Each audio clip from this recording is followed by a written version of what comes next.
Welcome to the season 1 Ragnarok Netflix show review. I saw the show upon its initial release. How I discovered it, sick one day, laying on the couch, browsing through Netflix as we often do, sick or not sick. But that particular time, I wanted to find something to binge. So I'm literally looking for something to binge. I see Ragnarok. I see a hammer. I see lightning. I click.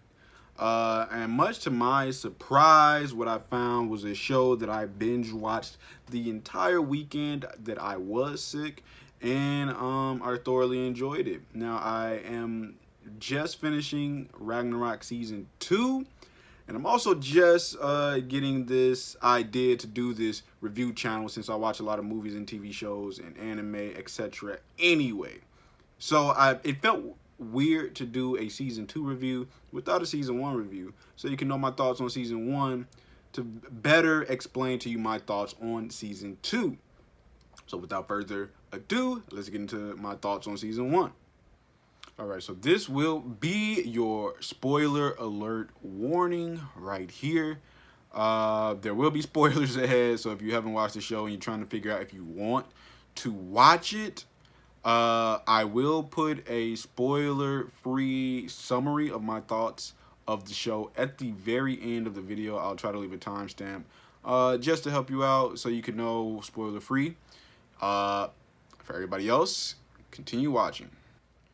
Alright, so Ragnarok is a modern-day telling of Norse mythology. Specifically, it touches on the events of Ragnarok, which in Norse mythology is just a great war between the gods and the giants. You can look up more on that on your own time. I don't have a good enough concept and understanding of it to break that down for you here. So that's just the Clip Notes versions, right? So we follow Mungna and his family, which consists of his brother and his mother. Father has passed away. I believe maybe when they were kids he passed away. But they moved back to the hometown where they were born, I believe, and raised for a little bit. And Mungna has inherited the powers of Thor. So that is why he's the main character, and we're following him because whenever you see Thor, he's probably the main character, right? And he is tasked with fighting the giants. So basically, Ragnarok is kind of happening, but I believe the show breaks it down as like it will happen soon, and he has to be ready. But in the meantime, he's still got to fight these. He's tasked with fighting the giants and keeping them at bay and keeping people in the world safe. That is the, I guess, best summary I could give up for it. So if you haven't seen it, that's the best summary I could give without spoilers. But now, let's get into the spoilers, right? Alright, so for the review of this video, I pretty much, and this will be the format that I use to review most things on this channel, but I like to break things down in story, writing, and characters. Maybe not necessarily in that order, but those are the things that I consciously or subconsciously look at when I am watching or consuming anything that has those elements, right? Those are very important elements. And to do so, to establish my baseline of critique, I like to find out what the rules of that world is, right? So I'm not going to critique it for being unrealistic because those events just couldn't happen. No, within the rules of Ragnarok, you can inherit powers of the gods, right? So as long as it follows its own rules that it has established and things progress in a natural way, my critique's not going to be super critical, but I mostly have praise for the show anyway. It's not too much that I found negative or that bothered me about the show, right? So getting that disclaimer out the way, but let's get into the nitty-gritty, right? The story. Story is huge. I believe story and writing are two of the hugest things. You can have poor characters if your story and your writing are superb. You need 2 out of the 3, right? I believe this show has all 3. The story, we follow Mungna. He arrives to town, gets touched by this sorceress / old lady. And when I say touch, I don't mean in a weird way. It was weird, but in a very, she sees the potential and she sees that he has inherited the powers of Thor. And so she awakens that within him. And so we go on this mini adventure of him discovering these powers. He all of a sudden he can throw things superhumanly far. He can run superhumanly fast, has superhuman endurance, superhuman strength. It takes a while for him to get his lightning powers, but you see hints about that throughout the entire show. So from that aspect, it's a fun adventure discovering everything that he can do, uh, just from his powers being awakened from the sorcerers, who also will serve as a bit of a guide for him in this season. And by the way, I have seen season 2. I just wanted to get my season 1 thoughts out there so you all know where I stand. When you see the season 2 review, it'll make a lot more sense then, in my opinion. So back to the story. Mungna finds out he has inherited the powers of Thor. So he's going through that while also going through, I'm the new kid in town, new kid at this high school. He's a bit more introverted and shy as opposed to his brother, who is very outgoing and different, as he would like to say. We find out that his brother is, I believe, bisexual, and his sexuality is a huge part of his identity, and sometimes he feels that he's looked at differently or just doesn't fit in with his own family compared to Mungna, who is a very burly, manly man and is just like his father, or so his mother leads us to believe anyway, right? But we believe his father is Odin. At least that was my impression. I think season 2 kind of changes that whole thing up a little bit, just a little bit. But this is about season 1. So Mungna eventually makes a friend, Isolde. They get grouped up in a group project, and she teaches him about caring for the environment. She jokes around with him. She shares very intimate secrets with him. They get a very close bond, and this is where the propulsion of the events of season 1 come. It doesn't come from his powers. It comes from the death of Isolde and the effects that has on Mungna. We actually get one of the greatest cinematic scenes in the season as Mungna is walking home in the pouring down torrential rain, picks up a hammer, throws it superhumanly far, clear across the town. We later find out that it actually hit the car of the Giants, who we'll touch on in just a bit. And he yells just at the top of his lungs. Lightning strikes in the skies. In the background, lights around him start to burst as this energy just surges throughout the town purely from his anger, showing a hint of how powerful Mungna really is. And the soundtrack, or the song that is playing during all of that, is just, it fits so perfectly. And that's also one thing to highlight about the show, the soundtrack. The soundtrack is incredible. It led me to look up a couple of songs actually, and it just fits the vibe of the show and the scenes really, really well. So that's one thing that the show did amazingly well, right?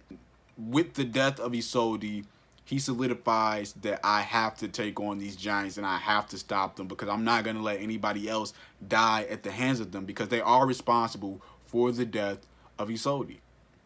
And that leads me to the Giants part of the story. The Giants are just they're antagonists, but they get just as much screen time as our protagonist, Mungna, and they are a big part of the story. There's 4 of them. They all have different personalities that I really like, because they are, it's not cookie cutter. They are very much themselves, and when you see how they act even amongst each other, it comes off as very organic. A lot of times funny, a lot of times cunning. It's like they're a family, but they're not. They're pretending to be a family, but I believe they've been pretending to be a family for so long that they don't sometimes know where those lines are. Like, sometimes they genuinely feel like they are a family, and sometimes they have to remind themselves, no, we're not a family. This is a hierarchy. I'm the head honcho. You listen to me. But more or less they squabble like any family. So you get that dynamic.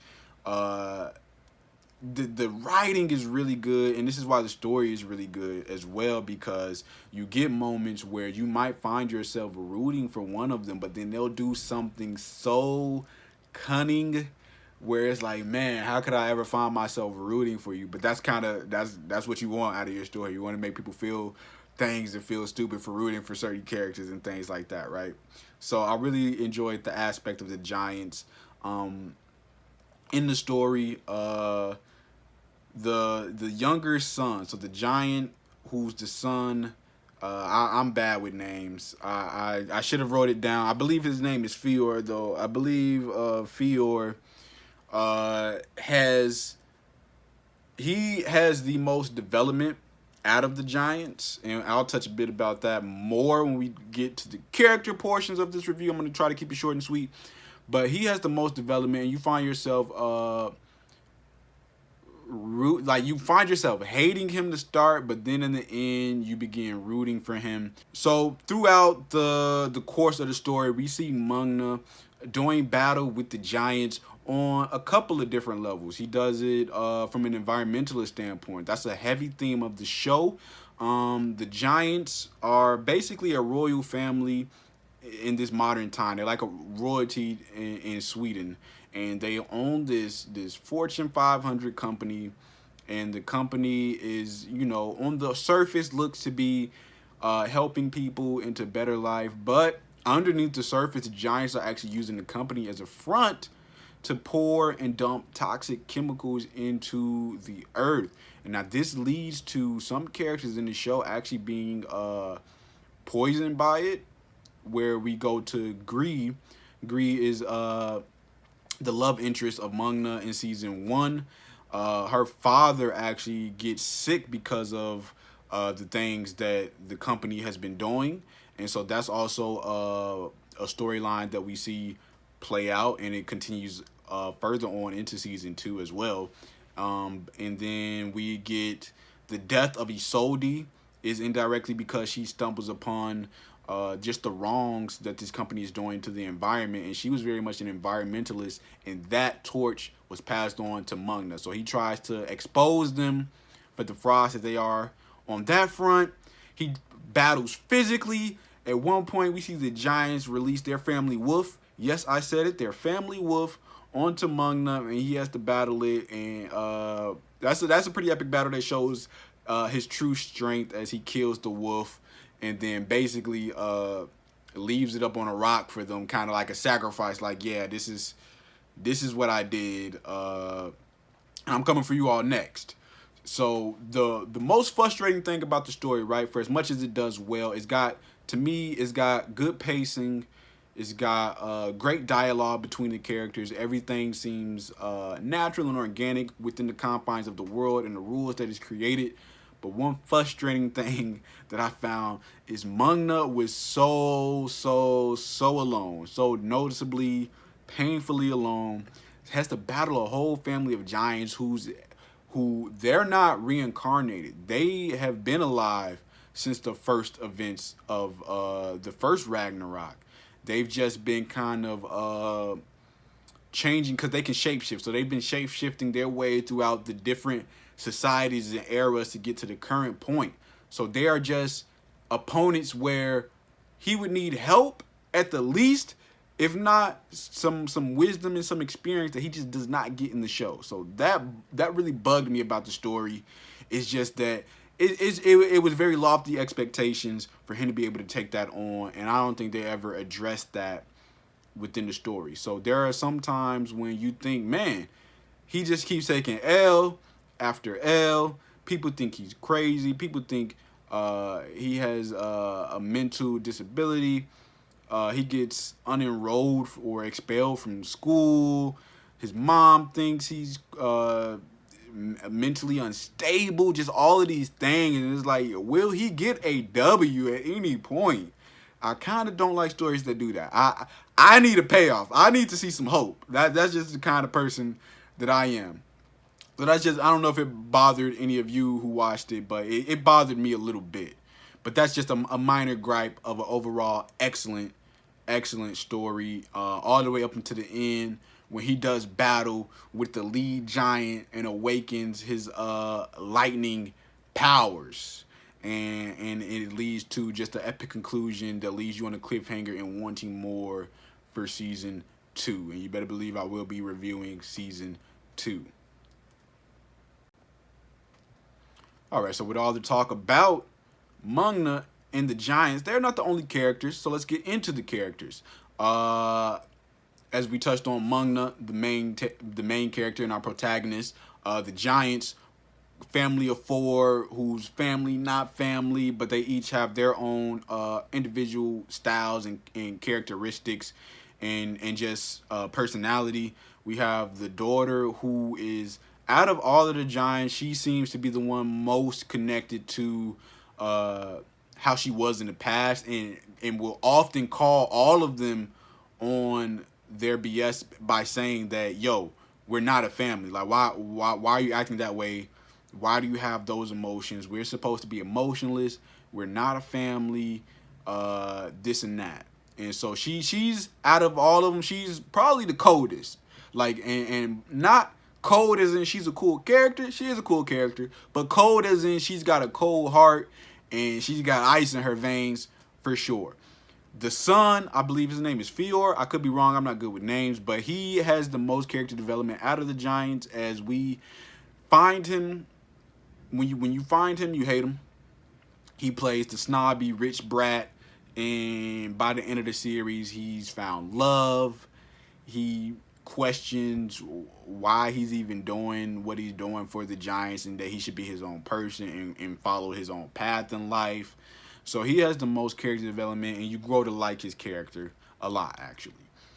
There is the father, who is just he's out of the family of 4, he's probably the main protagonist that physically goes up against Mangna the most, because he's the one who that ends up ultimately fighting him at the very end.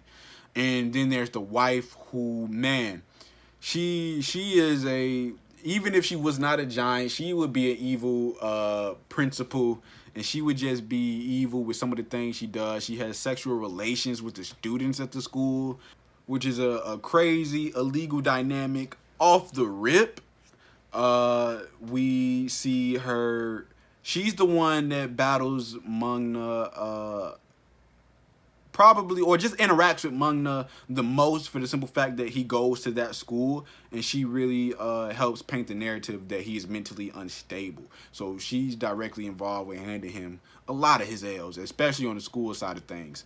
But speaking of the school, we get Isolde, which is his first friend and a big part of his motivation, his reason for even continuing to fight the Giants. I wish we had got more of her.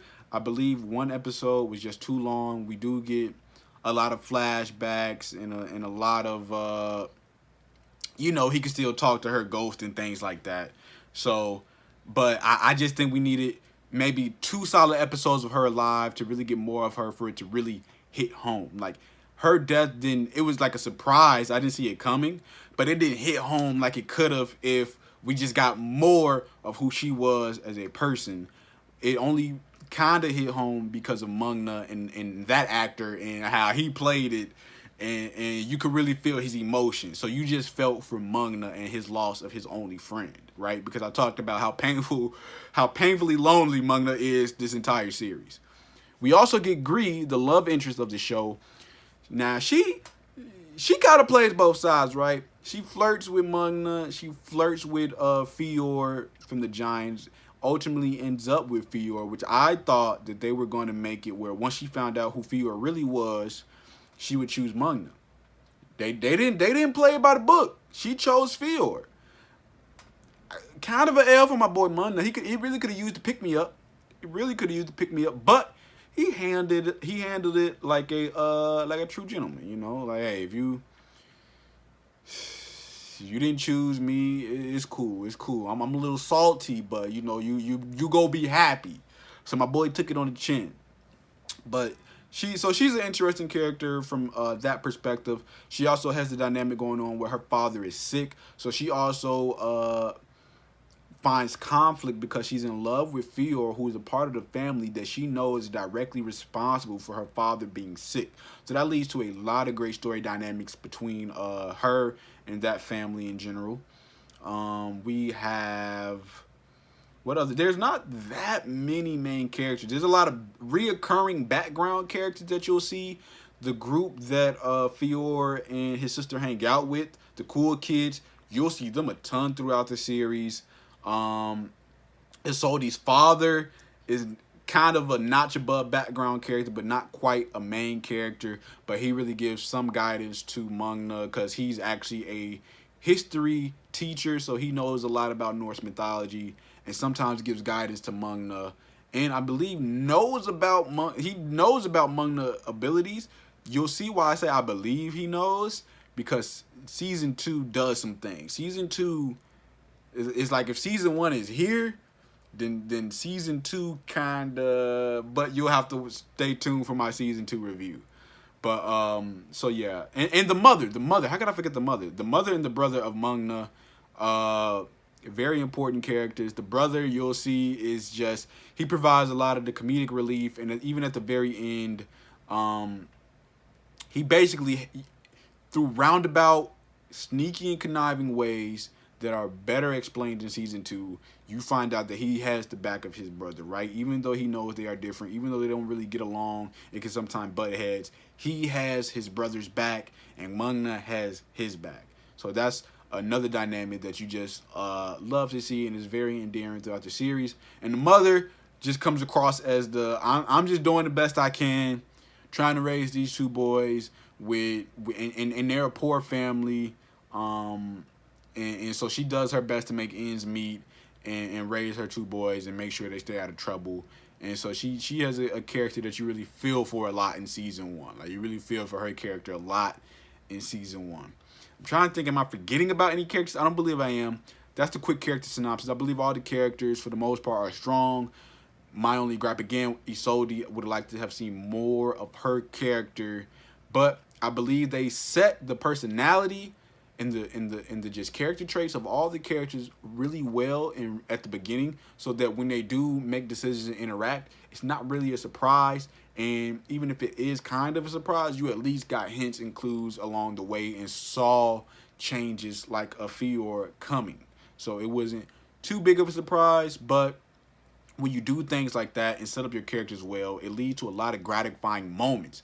It leads to a lot of, yes, this is how he should react. So when Mungna finally stops playing the nice shy guy, takes off the glasses, like, I don't need these, man, I'm really a god, and starts acting like who he's supposed to be, it is very, very gratifying to see when he steps up in the way that he does. Albeit another gripe is far and few in between. I get it, he's a teenager, and he should be struggling with this, but he's also Thor. Like, there are some times when he should be able to rise above some of the things that he's going up against, and he just doesn't. So sometimes you'll find yourself just wanting more of those situations where he rises to the occasion. But man, does it feel good when he does. All right, and so one of the more important, I think probably the most important thing, is the writing. So I've kind of touched about the writing in the story portion and in the character portions, but the writing for this show was excellent. I didn't feel like there was any wasted dialogue. I felt like the conversation between the characters felt very organic and natural, which is very, very hard to do, man. Let me tell you, I'm a bit of an aspiring writer. It's very hard to make natural and organic dialogue without it feeling forced. So you get a lot of that. And keep in mind, I did watch the show with the English dub. I don't know if it might make a slight difference when critiquing this show, but for the most part, the dub to me was pretty good. If any of you are native anime watchers, you know that sometimes the dub can be pretty good. You don't really lose out on any of the emotional context, although you might lose some story context depending on how they decide to translate some things, right? But for the most part, I felt like I said, the writing was very concise and poignant at times. It really evoked a lot of feelings, which is what your writing should do. It should make somebody feel something, right? Whether positive or negative. I think the worst you could have really is just someone that feels neutral about it. Like, you didn't move me one way or the other. I don't hate or love this. I feel really mad about it. Meaning, it really didn't. It didn't have an impact. This show has an impact. And the pen game behind it is extremely sharp. It is right to the point. Sets everything up well. Sets up the confines of the world well, so that now the characters can just play within the confines of this world. It basically did world building as quick as possible, but without you being confused in the process or losing out on valuable information. You get all the information you need quick and up front. This is what it is. He's inherited these powers. He's got to go up against these guys. In this world, supernatural things can happen. Let the characters play. Great writing. Like I said, Mungna feels believable, right? Another sign of great writing is, do you believe this? I believe it. My immersion, I was fully immersed. I was fully immersed from beginning to end. Not at no point was my immersion broken saying, I don't believe that. That's cap. At no point was my immersion broken. So I think that the writing also really brought forth themes, right? Themes, the environment. We got to take care of our environment. IRL, we got to do something about our environment. And I believe the show does a great job of using just one particular place in Sweden, presenting an environment problem, showing very real-time effects and negative and adverse effects that it could have, not only on the environment, but the people as well getting sick. Isolde's dad getting sick, and showing that it's so much a problem that even our main character is standing up for this and fighting against it, right? So environment is a heavy theme. Family is another heavy theme, right? So we see the giant struggle with, are we a family, are we not a family? And they definitely, when one person does something the other one doesn't like, they definitely act like a family would act. We see the theme of family between Isolde and her dad. We see the theme of family between Mungna, his brother, and his mother. There's just a very heavy theme of family throughout the show that is also done really well. And then there's the theme of identity. The writing really focuses on identity. Who am I? Not only who am I, who do I want to be? We find Mungna struggling with that a lot. Who is he? Take away the powers, who is he? Right? He was somebody that did the right thing even if he did not have the power to do the right thing. And I think that's what also made him special and a perfect candidate to receive these powers of Thor. Because you knew that he would use them to protect people and do the right thing. And we find another struggle of identity with his brother. We see his brother really struggling to find out who he is within the confines of the world, within the confines of his family, but then ultimately doing things that he wants to do and that he finds joy in doing, even if sometimes it's at the expense of someone else. So I believe the writing was superb in season 1. Season 2 writing, though, like I said, you gotta stay tuned. I think it takes a little bit, but this is about season 1, not season 2. So those are the 3 major things that I want to touch on to give you a more in-depth look at my thoughts as well as the show, a non-spoiler summary of everything overall. I believe the show sets up the world and the rules of the world really well and really quickly, so it allows for our characters to be established well as quick, and their journeys are the main focus. The characters and the characters' journey then can become the main focus, which is the meat and potatoes of this series. The characters and their journeys. We got Thor, we got giants, we've got love interest, we've got, am I a giant and do I want to follow you? Do I not want to follow you? We've just got the ability to focus on the characters and where they are going, because the writing and the story set up everything else so well, so quick and to the point. So overall, I believe this is an amazing show. Season 1 was amazing. The soundtrack was amazing. It also enhances the experience when you're watching the characters go through their different emotions, to have just a great soundtrack as the background, and even the visual effects, very practical effects at times. You'll see some CGI, but for the most part, it's practical effects, and it's just a stunning show, a beautiful show. I couldn't have picked a better show to binge watch while I'm laying on the couch sick. So if you haven't seen Ragnarok, I highly recommend it. Season 1 and season 2 are available on Netflix, and you can expect my season 2 review to come real soon. Probably whatever day this goes up, it'll probably drop the next day. So hopefully you all enjoyed the review. Hopefully I wasn't too all over the place. I'm pretty new to this, not new to watching movies, just new to reviewing them on the internet. Comment what I could do better, what shows you would like me to review. My goal with this is to try to review things that not too many people, especially critics, will review and put up. So I'll watch anything. I'm down to watch anything. Just let me know what you want to see me review. And I hope you enjoyed it. And until next time, peace.